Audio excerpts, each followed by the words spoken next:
Okay, so good afternoon, everyone. And as usual, we're going to start our chemistry class. And now we're on to chapter 2, um, continuing where we left off last week. So I'm going to start sharing my screen first. Okay, share my screen. Okay, so we're on to chapter 2, last week. And we're actually almost done with chapter 2, okay? So I hope everyone can hear my voice clearly. Can can all of you hear my voice? I hope you can hear my voice. Okay.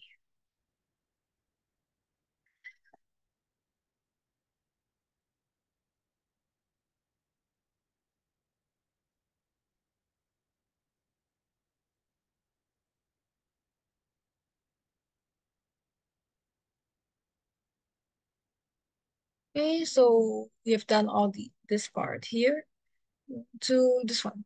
How many protons, neutrons, electrons? So this is actually the last subchapter of chapter 2, since we're going to move on to chapter 3 after this. And chapter 2 and chapter 3, they kind of relate with each other. So yeah. Okay. I hope all of you can see this. Okay, never mind. I'm just going to zoom out. Can I zoom out? Zoom this out. Okay. Okay, so I hope everyone can see my screen here. Okay. So in a neutral atom, the number of positively charged protons in the nucleus equals the number of negatively charged electrons outside the nucleus. When an atom gains or loses electrons, ions are formed, which are electrically charged. So for example, we have chlorine right here. So a chlorine atom consists of 17 protons, and usually in the neutral state, an atom will consist, the protons that an atom has will be equal to the number of electrons. So protons is equals to the number of electrons in the neutral state. However, when one electron is gained, the number of protons will remain the same. Chlorine will still have 17 protons, but since it gains an electron, then it will become 18 electrons. So 17 plus 1, there will be 18 electrons. And usually when an atom gain or lose an electron, that atom will become an ion. So this is just a sort of review. If the ion is positively charged, it will be called a cation. But if it's negatively charged, then it will be called an anion. So that's the name of ions. Okay. Okay, so the chloride ion has a single negative charge because there are 17 protons and 19 electrons. So this negative charge right here, negative sign on top of the chlorine, actually indicates that this atom has gained an electron. So this is why it's negatively charged, meaning that the atom, in other words, the atom has more electrons than protons. Okay, so we're on to this one.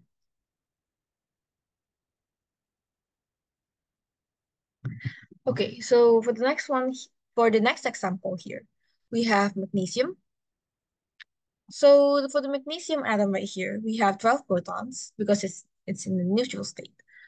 So when it's in the neutral state, a magnesium will have 12 protons, and these number of protons will be equal to the number of electrons. So 12 protons equals 12 electrons.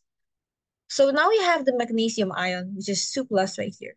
2 plus means that so we're just gonna have to think it this way. If an electron is negative, so it'll be negative. Since it has 2 plus, meaning that the electron will decrease. Or you could say negative 12 plus 2, that would be equals to negative 10. That's kind of how it goes. So that's why here we have 2 electrons removed. Or in other words, this magnesium loses 2 electrons to become magnesium ion. But magnesium ion, these two form because of these two. So the magnesium ion plus these 2 electrons removed will become the neutral state of magnesium. So yeah. So magnesium ion technically has 12 protons and 10 electrons. Okay, so the magnesium ion has a charge of 2 plus because it has 12 protons, but only 10 electrons. And that's why it says 2 plus, meaning that it has 2 more protons. So basically, an ion, your number, little number or sign next to the symbol usually indicates the surplus. Since magnesium ion has more protons, technically it has 2 more protons. That's why we will write it as 2 plus. It's kind of like indicated. So the isotopic symbol for an ion derived from sulfur 33, right here we have 33.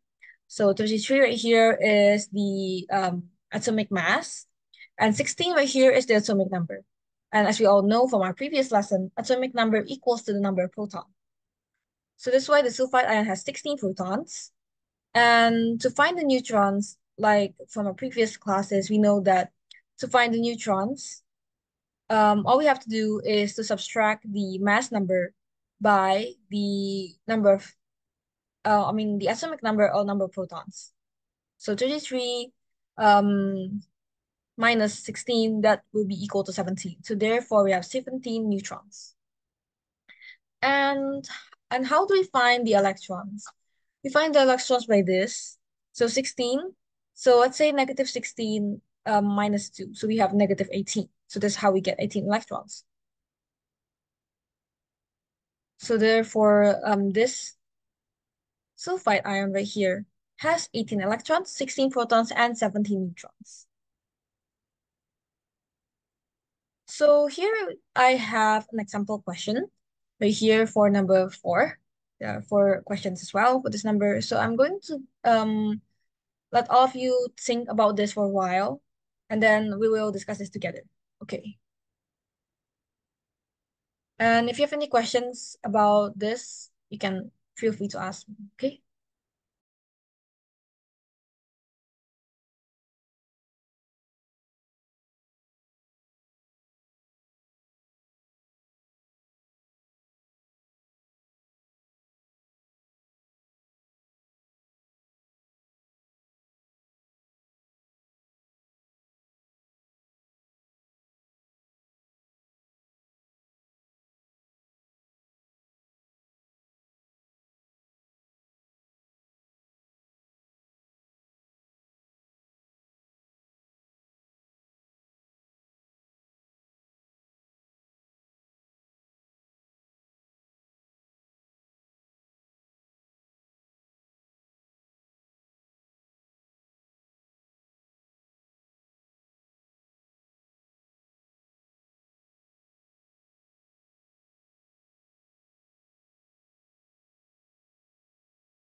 Okay, so I'm going to explain the answers. So I think it's pretty obvious for everything, pretty simple and straightforward for this question.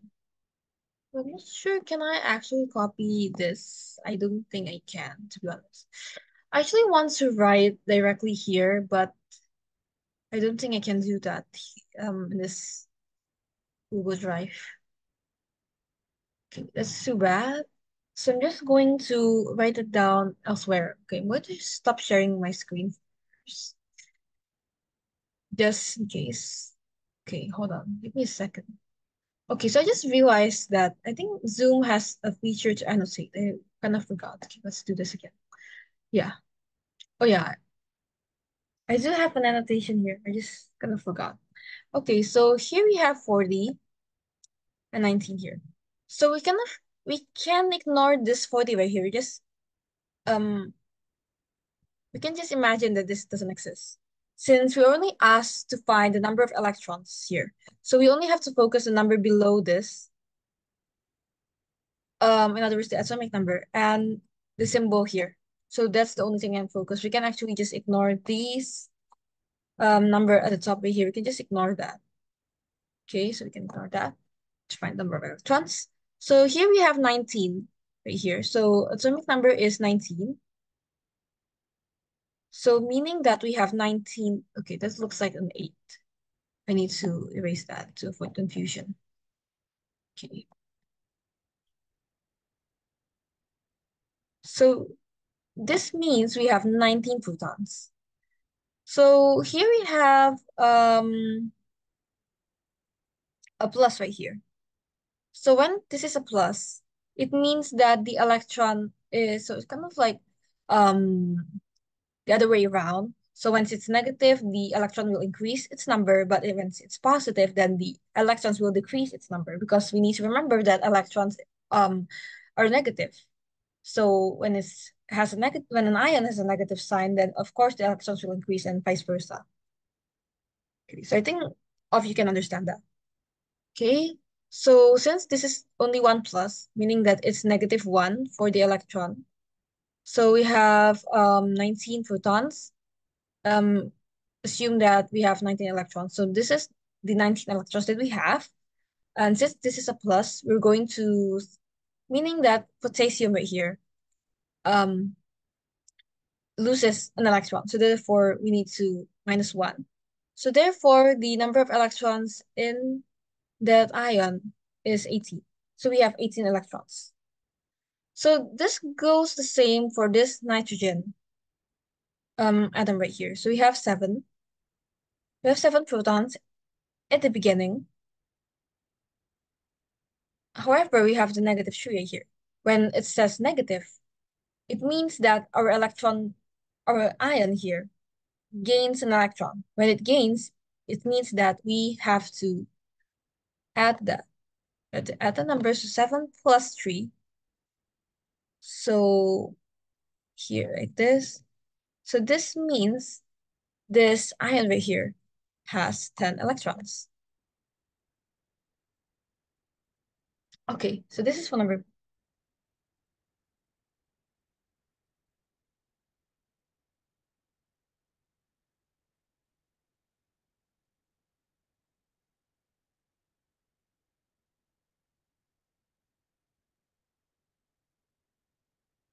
So now we have an oxygen ion right here. So we have number 8 right here. This will make numbers 8. So we have 8 photons. So far, 8 photons equals to 8 electrons. Okay. And here we have a -2. So this is a negative ion here. Okay. And since it's an electron and it's negatives here, so this means that our ion actually gains an electron. So therefore, it's plus. So there will be 18 plus 2. So for the oxygen ion, we have 10 electrons. So on to the last one. We have gallium right here. So we have 31 here. So this means we have 31 protons. And here we have a +3 symbol here. So when it's +3, meaning that this ion actually loses 3 electrons. So therefore, we're going to do this. 31 minus 3, that is equals to 28. So for gallium, this gallium ion right here, we have 28 ions. Okay. So this is how we calculate number of electrons. So do you have any questions so far regarding regarding this part? No, no, Kak. Okay, so no questions. So, okay, so this actually follows. Okay, hold on. I need to erase this first. So, clear outlines. Okay. Okay, so where was I? This page here. Okay. Okay, so we're on to chapter 3, or that was really fast. Okay, click. Okay, so we're on to this one.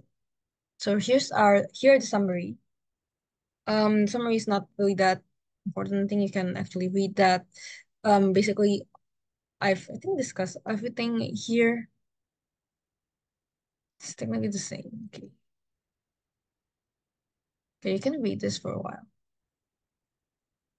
So we're learning about electrons. Probably I'm going to give you all homework, but this will be for next week. Okay, I'm not going to give you any homework this week.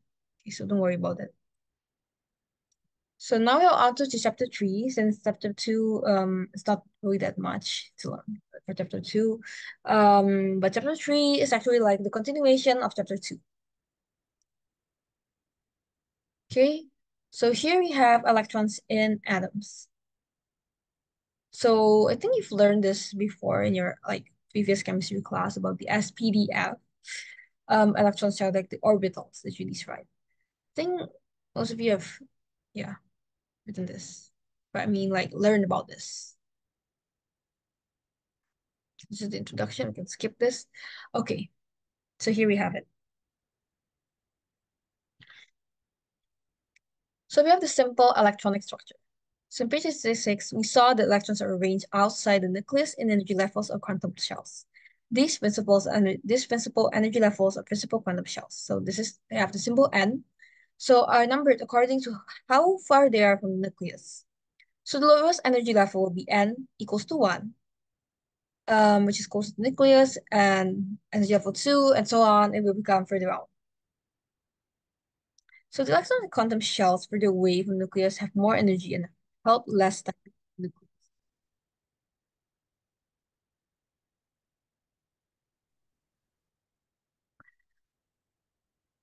So the arrangement of electrons atom is called its electronic structure, or you can call it the electronic configuration. So the electronic configurations of lithium, carbon, and neon are shown in this figure. How can I this? So here, as you can see, I think I'm going to show that table right there. Just bear with me for a moment. So here we have lithium. The first shell can only hold 2 electrons. So this far is only 2. And then the outer shell can hold about 8 electrons. So this four we have here 2.1. This is not stable, okay. So when the outer shell only has 1 electron, it tends to lose its electron. So that's how it happens to lithium. But neon, on the other hand, right here you can see um the first the lowest energy level, which is 1 right there, you can see N1, as can hold 2 electrons, and the outer shell can hold 8 electrons, and it is full already. So it's full, so it's 2.1 neon, part of noble gas. So that's why it's highly stable, because all of the electronic configuration, the electronic shell, is already filled up.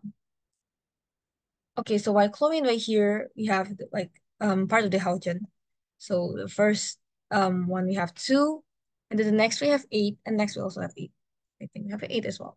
Okay, so that's why it's not stable. It tends to gain an electron. So that's what happens to chlorine. But the important thing is that this right here, I'm going to show the same what it is. Okay, we should go back here. Okay, so shell 3 actually can hold up to 18 electrons. It's not 8, but I think the 8 that I'm talking about is actually the 2 to 8, something like that. You can see that later on.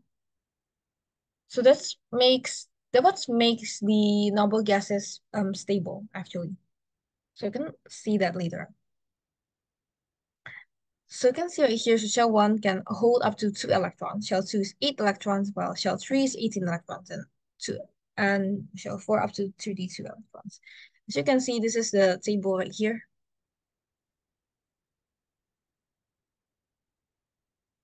Okay.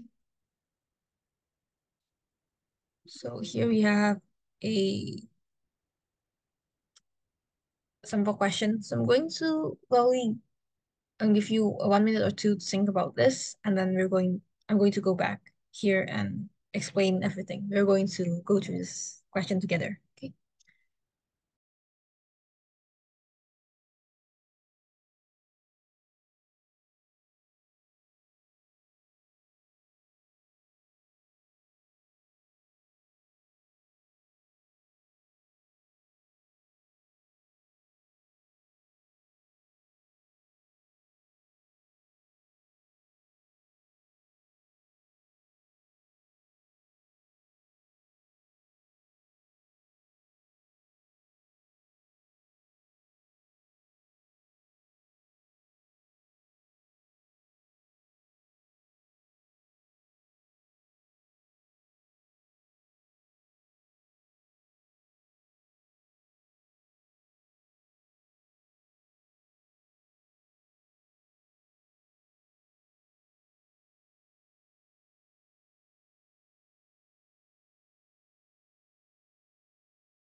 Okay, so I'm going to discuss it here.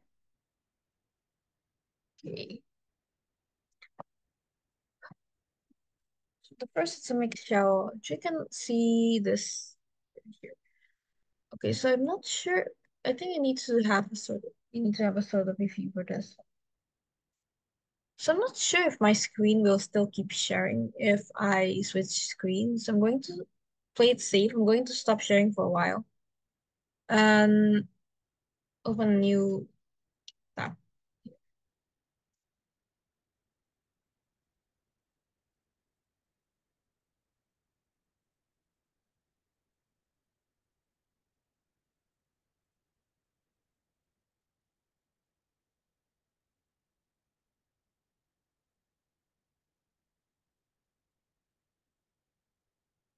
Okay, I'm going to reshare my screen again. Okay, so it's right here. So I'm trying to find like the electronic configuration. I think you still probably remember this. I think you have like previous chemistry classes, not my classes, but yeah, from previous classes here. So for the first block, we usually have 1s2. So this one S block actually can hold 2 electrons. So this why it has 2 right here. And this 2s2 block and also all S's can hold 2 electrons, while P holds 6 electrons, D holds 10 electrons, while F holds 14 electrons. So I think all of you are familiar with this part. So usually like this, so 1s2, 2s2, 2p6, 3s2, and 3p6, 4s2, 4s2, and 3d10, and so on. So I hope all of you follow, but if not, then I can try explain it again. So I'm going to stop sharing again and reshare my previous. So it's actually pretty simple. This one usually back in my high school days, we were actually told to like draw the blocks, like, but we don't need to do that here. Okay, so I'm going to click annotate here. Okay. Okay, so for sulfur here, so number sulfur Z. It's okay. So if we just ignore everything, we just see the Z right here. C is 16 here. So let's see. We have so like oh no, I'm just going to type this, so we have like so we know that we have like 1s2 something. So the two actually supposed to be on top. I want to make this confusing. I'm just not sure how to make that less confusing. So P three S something. So let's just remember that S equals to 2 and P equals to 6. Okay. So we have here so 16 here. So we are supposed to annotate this. Okay. Okay. So this is 2. So we can write down 2. So these two, 2 plus 6, that'll be 8. So 2, so that'll be 8. So this 2 plus 8 equals to 10. But we still have 6 more electrons. So now we have 3s. So 3s will be 2. So 2, so we have here, so there'll be 2. Supposed to be 6, so, but it's not 6. So gonna be, this really doesn't matter to be honest. So 2 plus 4. So 2 plus 4 here. This doesn't, I hope that's not confusing. So actually 3 can here, these two trees can hold up to 8 electrons as well. But this doesn't matter, we just need 6. So we're just going to write that as 286. So that's for silver, we have 286. Okay. Okay, I have to erase this. Okay, I'm going to have to erase this. Okay, I just accidentally erase number. So, okay. Okay. Okay, never mind. I kind of like have to erase that.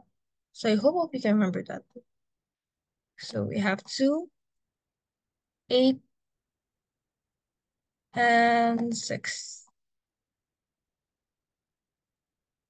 Okay, really sloppy 6. Okay, that's 6, okay. So once again, we have 2 right here. So the first one would be 2, and second one can be 8.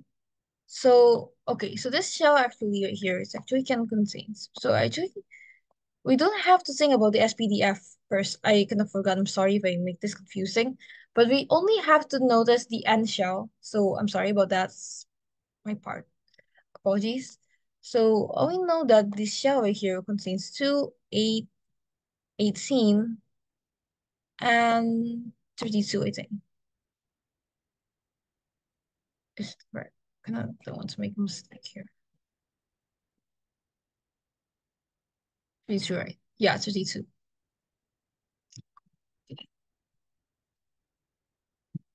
So this is all we have to think about. We just can ignore this PDF that I said earlier.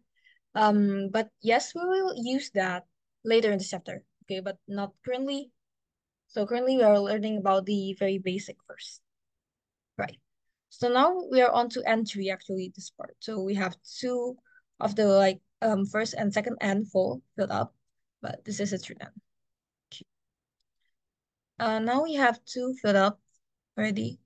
And now we're on to the third N. Could be 282. So 2 plus 8 plus 2 equals to 12. So that's 282. The electronic configuration of magnesium would be 282. And now we have fluorine. We're going to write 2 as well. But for fluorine, the second shell won't be filled up fully, like the previous one, like silver magnesium, because it only has 9, but 2 plus 8 is 10. So it should be 27 only. So this is the electronic configuration 2.7 or 27 for fluorine. Now we have potassium. Once again, we're gonna write this down. So we have 2, 8.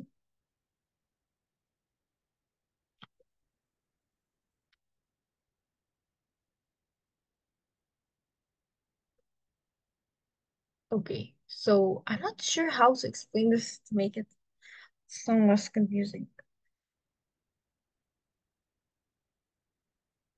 So for the electronic configuration here, so we have 18 here, right? And 32 right here. So this is the electronic shell. But when we are writing the configuration, it's kind of like the previous one that I said earlier. So we have one S what? S2. And then we have two S, so this one's S2. So the next one we have number 2. So number 2 would be 2S2, 2B6, so that'll be 8. And for the next one we have 3S2 and 3B6. So that'll be 8. We 8 as well. And the next one we have 4S2. So that'll be, we're not going to be filled up all, so this will be 1. So 2 plus 8 plus 8 plus 1, that would be equals to 19. So now we have carbon right here. So we have 6. So this is 1s2. And this would be from here to S2 and 2p something. So that would be 2.4. This will be 1s2, 2s2, and 2p2. It's not going to be 2p6, it's going to be 2p2. So I hope this is not confusing. Do you find it confusing or my explanation kind of like um not really that clear? So do you have any questions about electronic configuration so far about this question?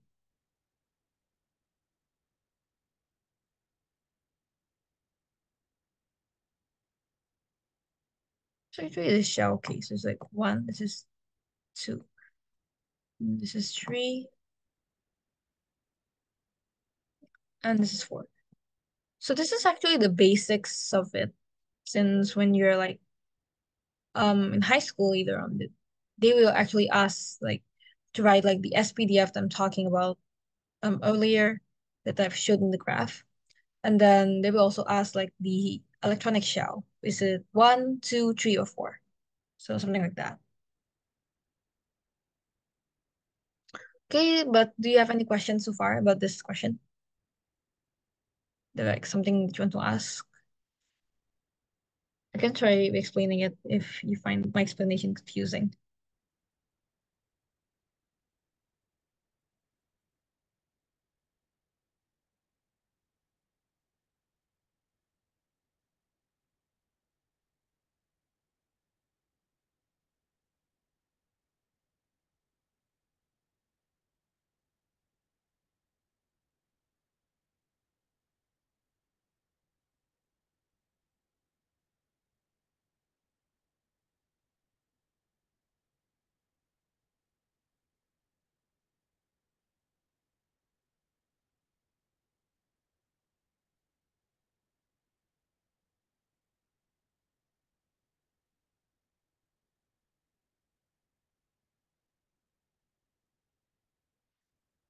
Okay, since none of you ever have any questions, so just want to take that all of you can understand.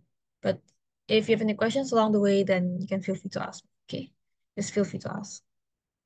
Okay, going to move on here.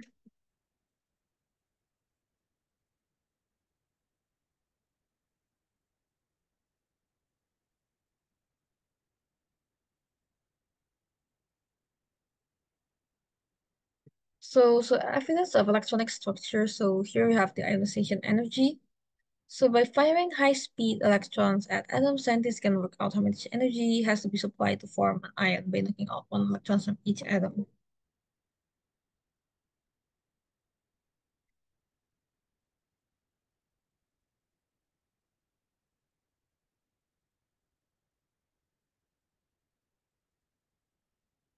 It's called an ionization energy.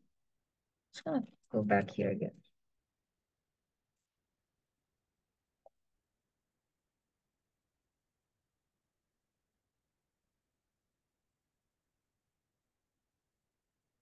So the first ionization energy of an element is the energy needed to remove one electron from each atom in one mole of atoms. Two of the element in gaseous state to form one mole of gases 1 plus ions.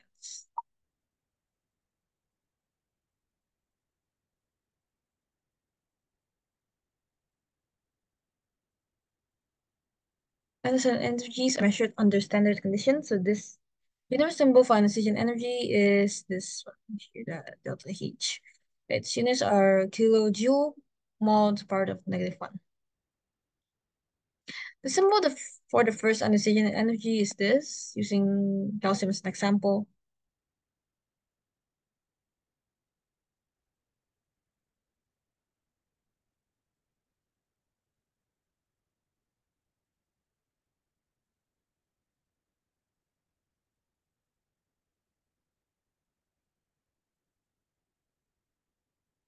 So technically, an ionization energy is like something when each time the electron is removed. So let's say for the first one here we have the calcium in its neutral state. So calcium's neutral state would be equals to this. Um, positive charge calcium. So here we have it, 590 kilojoule. So for the second ionization energy, or in other words, if a second electron is removed from each ion in the mole of gases 1 plus ions, we call it the second ionization energy. So here we have it. So this is another calcium. This is the calcium here, which is already a positive ion. We're going to subtract one more, another ion from it. So it become calcium with 2 plus, meaning that it has loose 2 electrons. And it equals to this right here, 1150 kilojoule.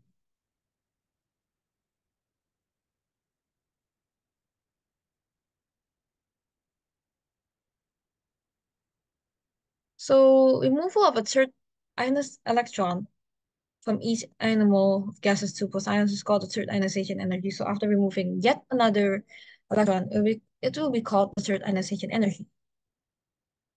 So here we have it. This calcium that has already loses 2 electrons, lose another electrons, and therefore it will become 4940 kilojoule per mole. Kilojoule mole.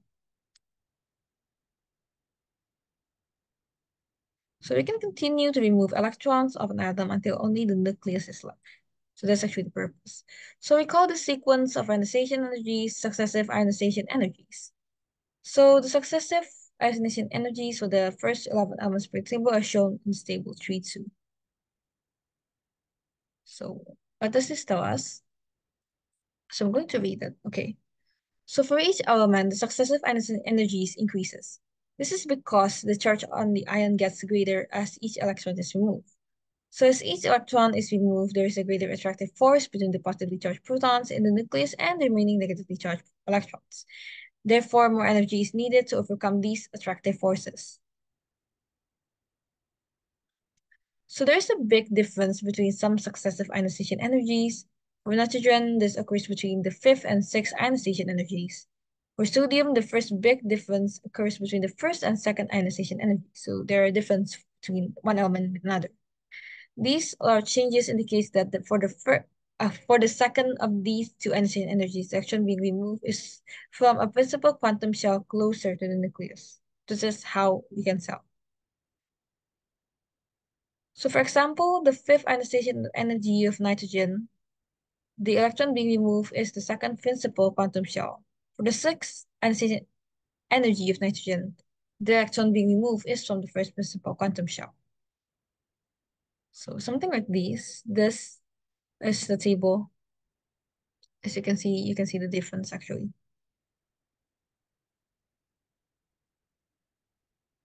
So actually we have like a really big difference. For example, you can see like the beryllium one from the 2 and 3 has like weight difference.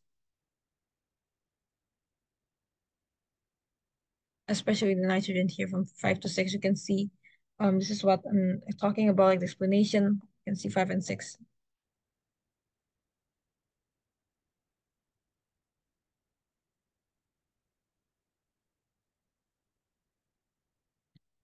Okay, so actually I want to write this down, but we're going to actually discuss this next week again.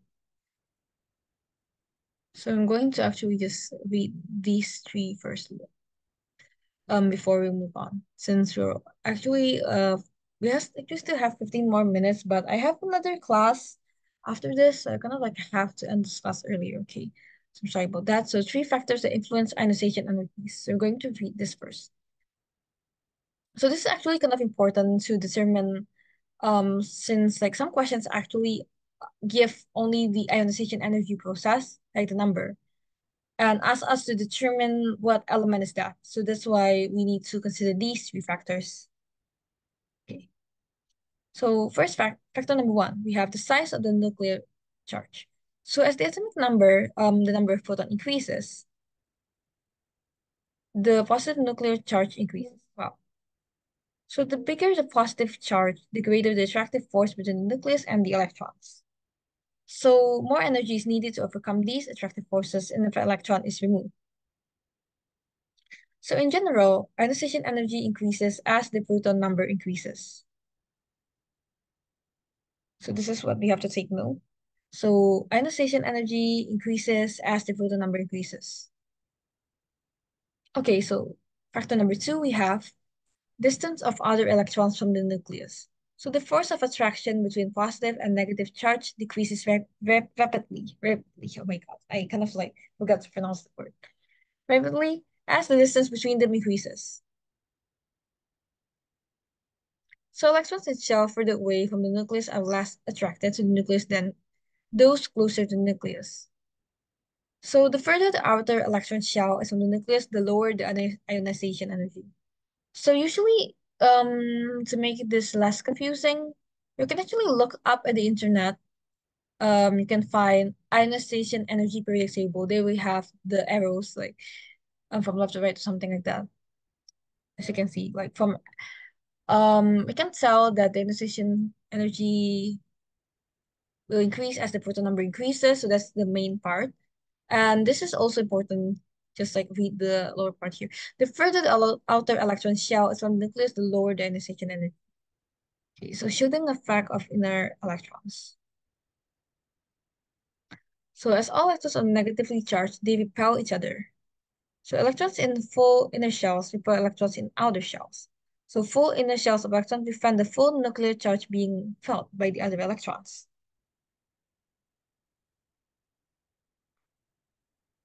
So this is called shielding. So the greater the shielding of outer electrons by the inner electron shells, the lower the attractive forces between the nucleus and the outer electrons. So the ionization energy is lower as the number of full electron shells between the outer electrons and the nucleus increases. So ionization energy will increase.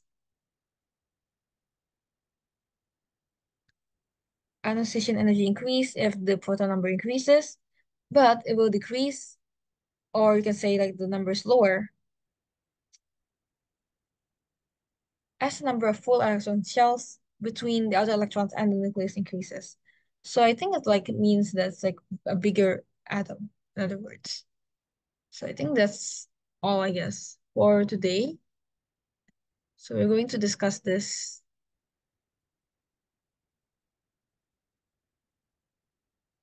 later on, since it's going to be like a really long chapter, I think. I'm not sure if chapter 3 is going to be a long chapter or not. I kind of forgot, but it's still a pretty important topic, so I'm trying to like focus on chapter 3 since this is like one of the most basics of chemistry. Okay, so I'm going to stop sharing my screen since I'm going to like, prepare for my other class after this. Okay, and I'm also going to stop the recording first.